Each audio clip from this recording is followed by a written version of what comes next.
లాల్ దర్వాజా బోనాలు అయితే ప్రారంభమయ్యాయి. అయితే ఇక్కడ బోనాలకు సంబంధించి ఏర్పాట్లు చేస్తున్నామని ప్రభుత్వం చెప్తుండగా, మరోవైపు ఆలయం పరిసరాల్లో ఉన్నటువంటి రోడ్లు, డ్రైనేజీ పనులు అయితే కొనసాగుతున్నటువంటి పరిస్థితి ఉంది. ప్రధానంగా టెంపుల్కి వెళ్ళేటువంటి రహదారులు, ఇటు చాంద్రాయణగుట్ట, చంద్రనాక నుంచి వచ్చే రోడ్డు ప్రస్తుతం మనం చూస్తున్నాము. మొత్తం రోడ్డు తేలిపోయి, కంకర తేలిపోయి వాహనదారులకు చాలా ఇబ్బందికరంగా మారింది. ఇప్పుడు పండుగ వాతావరణంలో, పండుగ సందర్భంగా చాలా ఎక్కువ సంఖ్యలో భక్తులు, వాహనదారులు ఇటు సైడ్ అయితే వస్తూ ఉంటారు. స్థానికులు కూడా అనేక రోజులుగా ఇబ్బంది పడుతున్న ఈ రోడ్లు, డ్రైనేజీల పనులు కొనసాగుతున్నాయి. దానికి సంబంధించి ఇంకా పనులైతే పూర్తి చేయలేదు అని చెప్తున్నారు. ఇక్కడ స్థానికులు కూడా ఇదే అంశానికి మనకు సంబంధించి మాట్లాడడానికి మనతో ఉన్నారు. సార్ చెప్పండి, ఇది ఈ రోడ్డు సమస్య, డ్రైనేజ్ సమస్య ఏంటి, అసలు ఎన్ని రోజులు కొనసాగుతుంది, ఏంటి? నిజానికి ఆషాఢ మాసం అనగానే తెలంగాణలో మహిళలకు సంబంధించి ప్రత్యేకంగా బోనాల సంబరాలు మొదలైతాయి. ఈ నేపథ్యంలో మొదటి బోనం గోల్కొండ కోట పైన, తర్వాత బల్కంపేటల్లమ్మ, తర్వాత సికింద్రాబాదు మహంకాళి బోనాలు, ఆ తర్వాత అంతకు మించినటువంటి పాతనగరం, భాగ్యనగరంలో ఉన్న లాల్ దర్వాజా మహంకాళి బోనాలు ఘనంగా జరుగుతున్న నేపథ్యంలో కనీసం అధికారంలో ఉన్నోళ్ళు కావచ్చు, ఇంతకుముందు ఉన్నోళ్ళు కావచ్చు, ఒక 6 నెలల ముందు పాతనగరంలో ఉన్న సమస్యలను ఎందుకోసమని చర్యలు తీసుకోకుండా నత్తనడకలాగా పనులు చేపడుతూ ఇక్కడున్నటువంటి భక్తులు కావచ్చు, ప్రజలు కావద్దు ఇబ్బందులు పెట్టడము న్యాయం కాదు. అదేవిధంగా గౌలిపుర డివిజను సమస్యల వలయంలో కొట్టుమిట్టాడుతూ అనాథగా మిగిలిపోయిందని చెబుతున్నాం. ఏది వంగిపోయిన రోడ్లు, కుంగిపోయిన డ్రైనేజీ కవర్లు, పొంగి పొర్లుతున్నటువంటి డ్రైనేజు. ప్రతి బస్తీలో ఒక గుడి ఉంటుంది. ఆ గుడికి మహిళలు బోనం ఎత్తుకొని, పట్టు చీరలు, పట్టు వస్త్రాలతోటి ఘనమైన బోనం ఎత్తుకొని గుళ్ళ దగ్గరకు పోతారు. ఈ విధంగా పొంగి పొల్లుతున్నటువంటి రోడ్లు మంచిగా లేకపోవడం, మరి పొంగుతున్నటువంటి డ్రైనేజీలలో బస్తీలలో బోనం ఎత్తుకొని పోవడం చాలా బాధాకరమైన విషయం. అన్ని సమస్యలే ఉన్నాయి. గౌలిపుర డివిజన్లో ఏ బస్తీ చూసినా ఏమున్నది గర్వకారణం అన్నట్టు సమస్యల వలయంలో కొట్టుమిట్టాడుతుంది. అదేవిధంగా నేను రాష్ట్ర ప్రభుత్వానికి విజ్ఞప్తి చేస్తున్న, హైదరాబాద్ జిల్లాకు ఇన్ఛార్జిగా ఉన్నటువంటి పొన్నం ప్రభాకర్ గారికి, మినిస్టర్కు ఏమి నిజంగా చెప్తున్నా. అందుకనే హిందూ ముస్లింలని ఒక భేదం ఎందుకు ఏర్పడుతుందంటే, తెలుగొల్ల పండుగ అనగానే బోనాలకు ఎందుకంత చులకన చూస్తున్నారు? ఇగో చూస్తున్నారు కదా, ఎన్ని సమస్యలతోటి కొట్టుమిట్టాడుతున్నాం. ఇదేనా రోడ్ల పరిస్థితి? బోనం ఎత్తుకొని ఎట్లా బయలుదేరాలి? అదేవిధంగా చెప్తున్నా, ఎప్పుడైనా కూడా ఇట్లాంటి అభివృద్ధి పనులు చేసినప్పుడు ఒక 6 నెలల ముందే చేయాలి. యుద్ధ పాతిక పథకం మీద వేసే నాసి రకం రోడ్లు వేస్తారు. వేసిన 4 రోజులకే నాశనం అవుతాయి. ఇందులో కమిషన్లు కుంపుకొని ఉన్నాయి, కాంట్రాక్టర్లు బతుకుతున్నారు. వేసిన ఇది ఛాలెంజ్ చేస్తున్నాను. ఈ రోడ్డు ఎన్ని నెలలు ఉంటుందో? ఒక రోడ్ వేస్తే మినిమం 20 నెలలను ఉండాలి. 20 నెలలు కాదు కానీ 20 రోజులు కూడా ఉండదు. ఇది ఇగో ఇంత రద్దీ రోడ్లతోటి కుంగిపోతుంది. ఈ రోడ్లు చూడండి. ఎల్లుండి 9 తారీఖు నాడు 3 రోజులు బోనాల ఊరేగింపు. మహిళలు పట్టు వస్త్రాలు, పట్టు చీరలు, పట్టు రైకలు, ఈ విధంగా బొట్ల బోనాలతోటి అమ్మవార్లకు బోనాలు సమర్పించడానికి వెళ్తారు. ఏ విధంగా? కాబట్టి అందుకనే ఇప్పటికైనా చెప్తున్నా, అంటే గ్రేటర్ హైదరాబాద్ పక్కకు పెడితే గౌలిపుర డివిజన్లో ఉన్న ప్రతి సమస్యను అధికారుల దృష్టికి తీసుకుపోయినా నిమ్మకు నీరెత్తినట్టు, దున్నపోతు మీద వర్షం పడ్డట్టే ప్రవర్తిస్తూ గౌలిపుర డివిజన్ను పట్టించుకోవడం లేదు. కాబట్టి ఇప్పటికైనా అధికారులను, ప్రభుత్వాన్ని హెచ్చరిస్తున్నాం. గౌలిపుర డివిజన్లో సమస్యలను ప్రత్యక్షంగా పర్యవేక్షించి సమస్యలను పరిష్కరించాలని మీ మీడియా ద్వారా విజ్ఞప్తి చేస్తున్నా.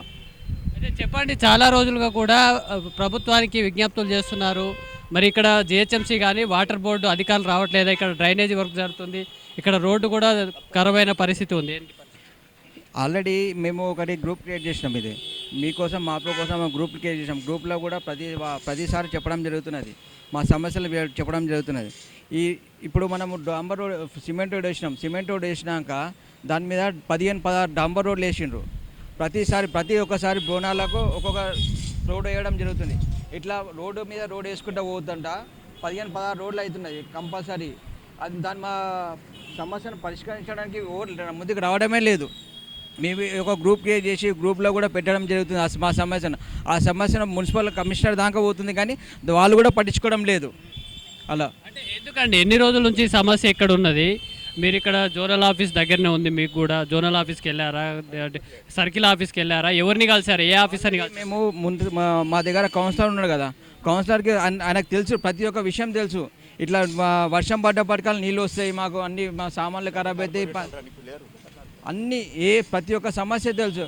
కానీ ఎవరు పట్టించుకునే నాదుడే లేడు అసలు మాకు ఈ రోడ్డు మీద రోడ్ వేస్తున్నారు. ఇప్పుడు 3 నెలల 4 నెలల నుంచి ఈ రోడ్ వేస్తున్నారు. రోడ్ వేసినప్పటి నుంచి ఇప్పుడు రోడ్ వేసినందుకు కూడా మాకు అసలు ఏం ప్రాబ్లం అనేది సాల్వే కాలేదు. అసలు రోడ్ ఎందుకు వేసినా కూడా మాకు అర్థమవుతలేదు. అంత పెద్ద పైప్ లైన్ వేసాను కదా, పైప్ లైన్ నీళ్ళు పోవాలి కదా, వర్షం నీళ్ళు అసలు పోవడమే లేదు. ఉల్టా అంతా నెత్తినొప్పి. చిన్న వర్షం పడితే చాలు మొత్తం మా ఇళ్ళకి దుకాణాలకు నీళ్ళు వచ్చేస్తున్నాయి మొత్తం అంతా. అంటే ఇప్పుడు డయా పైప్ ఉంటుంది కదా, దాన్ని కెపాసిటీ ఏం పెంచలేదా? పాత సైజులో వేసిరా ఏంటి అది? దానికంటే పెద్ద వేసినా కానీ లాభం లేదండి. అసలు పర్యవేక్షణ ఉండాలి కదా, అది వేసేటప్పుడు ఎవరు ఇంజనీర్ అన్నట్టు ఉండాలి కదా. అసలు ఎవరు లేరు. అసలు వాళ్ళే కాంట్రాక్టర్లు ఉన్నారు, వేసుకుంటున్నారు, పోతున్నారు, ఖతం అయిపోయింది. అసలు ఇప్పుడు చేసిన కదా పని, మీరు ఒకసారి చూడండి. అసలు పనికి మాల పని అదైతే. అంటే ఎవరు ఇంజనీర్ అధికారులకు తెలియదా, లేకపోతే అది పెద్ద మనుషులకే తెలవాలి. అదిగా మున్సిపల్ వాళ్ళకి తెలుసు సార్, అది అన్నీ తెలుసు వాళ్ళకు. తెలియదు ఏమున్నది, చిన్న వర్షం పడితే నీళ్ళు వస్తాయని తెలుసు. అయినా కానీ రోడ్ల మీద రోడ్లు వేసుకొని బావేమా 15-16 రోడ్లు ఉన్నాయి, డాంబర్ రోడ్లు 15-16 ఉన్నాయండి. నేను ప్రతిసారి చెప్తూనే ఉంటా. అసలు మా సమస్యను పరిష్కరించాలని చెప్పినా కానీ అసలు మా సమస్యను వినటోలే నాదులే లేదు. అంటే ఇప్పుడు బోనాల పండుగ కూడా దగ్గరకు వచ్చింది. ఆల్రెడీ 2-3 రోజుల నుంచి జరుగుతుంది. ఇప్పుడు స్థానికులు ఇబ్బంది పడుతున్నారు. ఇటు రోడ్డు పనులు చేస్తున్నారు, మరోవైపు ఇటు డ్రైనేజ్ పనులు. అసలు చాలా ఇప్పుడు 2 రోజులు అయితే ఆదివారం నాడు చాలా బిజీ ఉంటుంది. ఆ జనాలు కూడా పడిపోయే పరిస్థితి ఉంటుంది. ఎందుకు ఇంత నిర్లక్ష్యంగా ఉన్నారు అధికారులు? ఇది మెయిన్ అధికారులు ఏంటంటే వాళ్ళకు తొత్తులుగా ఉన్న వాళ్ళకు పనులు దొరుకుతానేమో దగ్గర ఉండి ఇది చేసుకుంటా వాళ్ళు ఏది నాసిరకం పనులు చేపిస్తున్నారు. మీకు శివగంగా నగర్లో చూడండి, ఇది కేవలం వీళ్ళు ఏంటంటే ప్రభుత్వాన్ని బదలాం చేస్తున్నారు. ఈరోజు రాష్ట్ర ప్రభుత్వము తెలంగాణ బోనాల గురించి అని ఎంతో నిధులు కేటాయించింది, కానీ అది యూటిలైజ్ చేస్తలేరు వీళ్ళు. ఏంటంటే ఇప్పుడు జోనాలను అడుగుతేనేమో జోనాలు నాకు అడుగుతాను, డీకి అడగాలన్నాడు, డీ అడిగితే నాకేం తెలుసు, ఏఈని అడగాలన్నట్టు. వీళ్ళది ఒకరికి కోఆర్డినేషన్ లేదు. కేవలం ప్రభుత్వాన్ని బదలాం చేయడానికే వీళ్ళు కుచ్చనిక్షయంతోనూ ఉన్నారు. మొన్న కూడా వచ్చి చెప్పిండు ఏమని, ప్రతి ఒక్కటి అభివృద్ధి చేయాలి మీరు, ఎలాంటి ఎన్కరేజ్ జరగకండి మీరు అని చెప్పి అన్నా కూడా వీళ్ళు అధికారులు అసలు ఎందుకు ఇంతగానం నిర్లక్ష్యం చేస్తున్నారో అర్థమైతే లేదు. ఎక్కడ చూడు వర్షం గుంతలే, వర్షం పడితే ఇట్లా బండ్లు స్కిట్ అవుతున్నవి. స్కిట్ అయిపోవడం వలన దెబ్బలు తగులుతున్నాయి. ఈడ మొన్ననే వేసిన రోడ్డుకు ఒక ఫ్రెండ్ బైక్తో పడ్డాడైతే ముఖాలకు దెబ్బ తగిలింది. ఇక ఏమంటే నేను ఆడేసిన ఈడేసిన అని అంటారు. ఆమె ఆర్తిరెడ్డి అని ఉంది, ఆర్తిక్ గౌడ్ అని ఉంది. ఆమె ఎంత నిర్లక్ష్యం చేస్తుంది. ఏమన్నా మాట్లాడితే నేను మీటింగ్లు ఉన్నా, అది ఉన్నా, ఆయన నువ్వు జయంగా నేను లేవటాలనా చేయాలనా అని చెప్పి ఆమె ఉల్టా ఇచ్చేస్తుంది. నా ఒక మహిళ, మనం ఎక్కువ రుబాబుగా మాట్లాడితే ఒక మహిళ మీద నాకు దౌర్జన్యం చేస్తుంది సార్, అది ఇది. నేను పై అధికారులు మొన్న అన్న నా ముంగడిని ఈడ కేసు బుక్ చేస్తాను అన్న, చేసుకో మేడం, ఏమని చేస్తావు అంటే నువ్వు సబార్డినేటర్, నువ్వు పబ్లిక్కు జవాబారి, నువ్వు జవాబారి అన్నప్పుడు పబ్లిక్కు నువ్వు రెస్పాన్స్ ఇవ్వాలి. ఏమంటే నేను మీటింగ్లు ఉన్నప్పుడు ఎత్తాను నాన్ని ఫోన్ అంటే దునియా లేని మీటింగ్లు నీకైతున్నా. ఇప్పుడు బోనాలు తింపి కొడితే 3 రోజులే సార్. ఇప్పుడు మహిళలు పోతరాజుల భయానికి మహిళలు అటు ఇటు బెదిరిండ్రు అనుకో, ఎక్కడ పడితే అక్కడ నాళాలు ఓపెన్ ఉన్నాయి, మళ్ళీ గుంతలు ఉన్నాయి, పడ్డారు చేసిరనుకో, ఎవరు బదలాం? గవర్నమెంట్ని బదలాం చేస్తురా లేదా? మీకు గవర్నమెంట్ నిధులు ఇవ్వకుండా ఇది చేయకుండా ఇది చేస్తారు. పొన్నమన్న కానీ రేవంత్ రెడ్డి గారు స్పెసిఫిక్గా చెప్పారు ఎట్లాంటి ఆటంకాలు జరగొద్దు, మీరు నిధులకు వెనకాడొద్దు అని చెప్పి ఆల్రెడీ బోనాల నిధులు కేటాయించడం కూడా జరిగింది. బోనాలకు స్పెషల్ ఫండ్ ఇస్తుంది గవర్నమెంటు. దాంతోపాటు జేహెచ్ఎంసీ మున్సిపాలిటీ పరిధిలో కూడా ఈ వర్షాకాలం ముందే రోడ్లు కానీ డ్రైనేజీలు కానీ పని ముందు చేసుకోవాలంటే వర్షం వచ్చే కొద్దీ అది పచ్చిగా ఉంటుంది, మళ్ళీ పని ముందుకు పోదు. మరి ఇవన్నీ డైరెక్షన్స్ ఉన్నాక కూడా ఇట్లనే ఉన్నది, ఇంకా ఎందుకు అయింది అంటే వీళ్ళ నిర్లక్ష్యం, అది అధికారులది.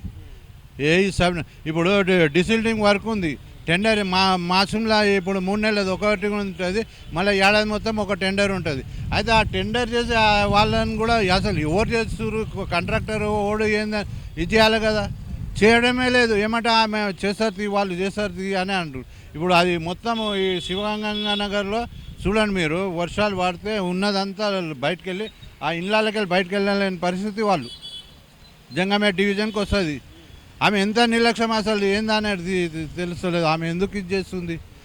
ఇప్పుడు మొన్న పైప్ లైన్ వేసిరు, దాదాపు 10 లక్షల పైప్ లైన్ నేను కాలుస్తా చూసా.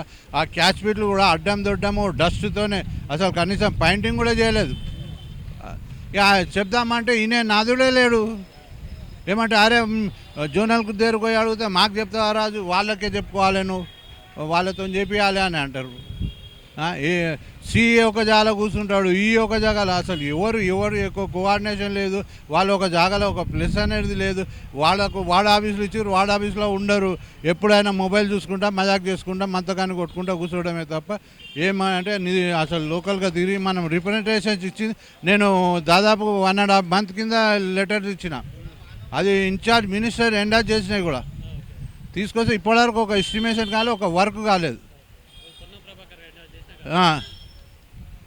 అంటే వీళ్ళు ఆల్రెడీ ప్రభుత్వాన్ని బదలాం చేయడానికి తప్ప అధికారులు మళ్ళీ వాళ్ళకు సంబంధించిన వాళ్ళు ఇప్పుడు ఆర్థిక గౌడ్ అని ఉందన్నమాట.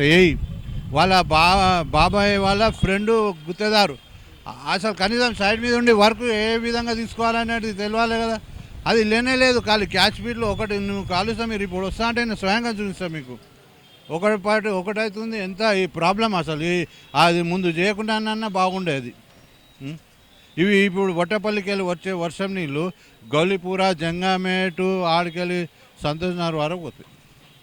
ఎంత ప్రాబ్లము. ఇప్పుడు వర్షం ఎక్కడ పడితే అక్కడ నాళాలు ఓపెన్ ఉన్నాయి, పలగొట్టి ఈ ప్రాజెక్ట్ వాళ్ళు సివరేజ్ లైన్ గురించి అని దొవ్విరు. మళ్ళీ మేము ఎన్నిసార్లు చెప్పినా మీరు వాళ్ళు కోఆర్డినేషన్ చేసుకొని వర్క్ చేపిరు అంటే అది లేదు, నిర్లక్ష్యమే వాళ్ళు. ఇంకా ఎందుకు అసలు ఇది మళ్ళీ డబ్బులు ఏమంటే పంపించే కొన్ని ఇప్పటికీ రిజెక్ట్ చేసి పంపిరు. ఎందుకు పంపిరు అసలు? ఆ జెన్యున్ వర్క్ అవి కాలుస్తా. వాళ్ళు జోనల్ అన్న ఎవరైనా వస్తే కూడా చూపిస్తాం. ఇప్పుడు అక్షయ నగర్ హాలత్ ఉంది. ఈ వర్షం నీళ్ళన్నీ అక్కడ పోతాయి, ఇప్పుడు ఇండ్లకి వెళ్ళిపోతాయి. మొత్తం ఆడ మురికి కుంపలకి అయిపోయింది. నా పేరు రాజు యాదవ్. ఫైనల్గా ఏం చెప్తారు, మీరు ఏం అడుగుతారు గవర్నమెంట్ని కానీ జిహెచ్ఎంసీ ఆఫీసర్లను కానీ? మీరు ఫైనల్గా ఏం అడుగుతారు, ఏం కావాలనుకుంటున్నారు? జిహెచ్ఎంసీ అధికారులు ఇప్పటికైనా కళ్ళు తెలుసుకొని మిడ్ నైట్ లోపల కూడా వాళ్ళు తలుచుకుంటే చేయొచ్చు ఈ వర్కులు. ఇంకా కొన్ని గుళ్ళ దగ్గర ప్యాచ్ వర్కులు అయినాయి. అసలు ఆడ రెడీమిక్స్ లేదు. బీటీ అంటే ఈ వర్షానికి ఎగిరిపోదు. రెడీమిక్స్ ఉన్నాయని ఫిలప్ చేయరు గుంతలు. మహిళలు గుళ్ళకు బోనాలు ఎత్తుకొని ఎట్లా వస్తారు? రారు కదా. ఇప్పుడు ఏంటంటే ఎట్లకెళ్ళి ప్రభుత్వం బదలాం కాలేదు అంతే. ఇప్పుడు పొన్నమన్న కానీ ఇప్పుడు రేవంత్ అన్న కానీ వీళ్ళని బదలాం చేయడానికే నేను కూర్చొని ఉమ్మడి దేవాలయ కమిటీ అన్నారు. ఎక్కడ ఉన్నారు వాళ్ళు ఉమ్మడి దేవాలయ కమిటీ వాళ్ళు? ఆయన చైర్మన్ ఉండు, ఆయన టీఆర్ఎస్కు సంబంధించిన వ్యక్తి. అయినా కానీ అది సెకండ్ థింగ్, అది మనకు అనవసరం. కానీ ఇవైతే చేయాలి కదా వర్కులు. ఎట్లా పడితే అట్లా చూడండి, మొత్తం గౌలిపూర తిరిగిన జంగమే నీకు కావాల్సిన అన్నీ చూసా. ఇప్పుడు ఒకటి స్లాబ్ పలుకుతుంది, ఏదైనా బండి లోడింగ్ వచ్చిందనుకో మొత్తం కూర్చుండిపోయిందంటే ఇక దాన్ని చేసే నాదుడు ఉండడు. వచ్చేపోయే బండ్లు కూడా బంద్, మళ్ళీ పోతురాజులు కూడా రారు, భక్తులు బోనాలు కూడా ఎత్తుకోలేరు. ఇది గౌలిపుర ప్రజలు చెప్తున్నటువంటి మాట. ఏదైతే బోనాల సందర్భంగా భక్తులకు ఇబ్బంది కలిగే పరిస్థితులు ఉన్నప్పటికీ ఇక్కడ స్థానికంగా పనిచేసేటువంటి ఇంజనీరింగ్ అధికారులు కానీ సర్కిల్ జోనల్ అధికారులు ఒకరిపై ఒకరి నెపం నెట్టుకుంటూ కూడా చెప్తున్నారు. స్వయంగా హైదరాబాద్ జిల్లా ఇన్ఛార్జి మంత్రి ఎండోర్స్ చేసినటువంటి పనులను కూడా పూర్తి చేయలేదు. క్షేత్రస్థాయిలో మనం రోడ్లు, ఈ డ్రైనేజీ పనులు కూడా ఇంకా కొనసాగుతున్నటువంటి పరిస్థితి కూడా మనం చూస్తున్నాం. వర్షాకాలంలో ఇలాంటి పనులు చేయొద్దు, ఎందుకంటే ఇబ్బంది కలుగుతున్నటువంటి అనేటువంటి ఆదేశాలు ఉన్నప్పటికీ కూడా ఆఫీసర్లు, కాంట్రాక్టర్లు కుమ్మక్కయ్యారనేది ఇక్కడ స్థానికులు అయితే ఆరోపిస్తున్నారు. ఇప్పటికైనా అధికారులు తమ తీరు మార్చుకొని ఈ పనులను వెంటనే పూర్తి చేయాలి, ప్రజలకు కావాల్సిన సౌకర్యాలు మెరుగుపరచాలని కూడా వారు కోరుతున్నారు. వీడియో జర్నలిస్ట్ సాయితో రమేష్, హైదరాబాద్.